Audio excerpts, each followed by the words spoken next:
one other time when we were talking about this, the message that had come through from God at that time, which is coming through again now, is that anytime something serves love, it bears repetition.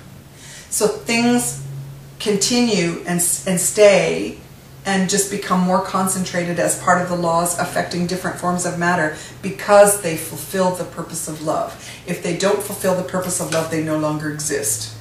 We've evolved through them and co-created something else. So that's exactly what we're going to do with our society.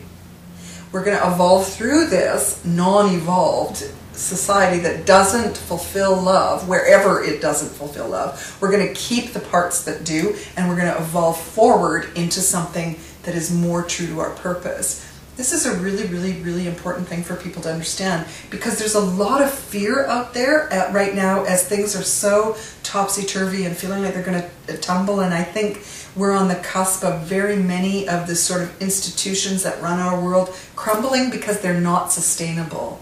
They're going to, you know, quote unquote, to use a kind of maybe a bad pun, they're going to go the way of the dinosaur. They're going to go extinct because they aren't sustainable, because our evolutionary purpose is love, and only the things that serve love exist. But the fact that these institutions are going to disappear, whatever those might be, doesn't mean we disappear. Wherever we are capable of moving forward and co-creating something new in love, we're going to be coming through this and doing our next phase of evolution.